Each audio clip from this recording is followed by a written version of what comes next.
প্রিয় দর্শক বন্ধুরা, 2016 এসএলএসটি থেকে বিগ নিউজ। ইতিমধ্যেই আমরা জানি যে 2016 এসএসসি এসএলএসটি চাকরি বাতিল সংক্রান্ত মামলার ক্ষেত্রে মামলার শুনানি কিন্তু আবার পিছিয়ে গিয়েছে। কিন্তু সেই দিক থেকে দাঁড়িয়ে যোগ্য ওয়েটিং প্রার্থীদের নিয়োগ ঘিরে উঠে আসছে এই মুহূর্তে জরুরি একটি বার্তা। অবশ্যই আর্জেন্ট তথ্য আর্জেন্ট ভিত্তিতে এই ভিডিওটা তাই আপনাদের জন্য ক্রিয়েট করা। ভিডিওটিকে শেষ পর্যন্ত ওয়াচ করবেন, কোনোভাবে স্কিপ করবেন না, চ্যানেলটিকে সাবস্ক্রাইব করে সঙ্গে থাকবেন। চলুন কথাবার্তা না বাড়িয়ে মূল টপিকে ফোকাস করি।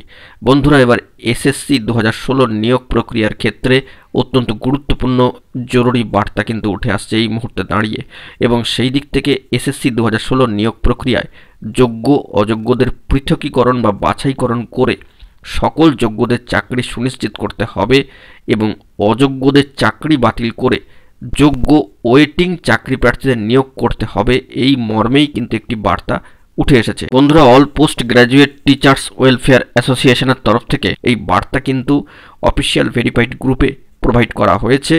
তারা সমর্থন দিচ্ছেন যে যোগ্য অযোগ্য পৃথকীকরণ করে সকল যোগ্যদের চাকরিতে সুনিশ্চিতকরণ এবং অযোগ্যদের চাকরি বাতিল করে সেই জায়গায় যোগ্য ওয়েটিং চাকরি প্রার্থীদের নিয়োগ করতে হবে, এমনটাই বার্তা কিন্তু উঠে এসেছে all post graduate teachers welfare অ্যাসোসিয়েশনের তরফ থেকে, যে অযোগ্যদের চাকরি বাতিল করে যোগ্য ওয়েটিংদের চাকরি নিয়োগ করতে হবে।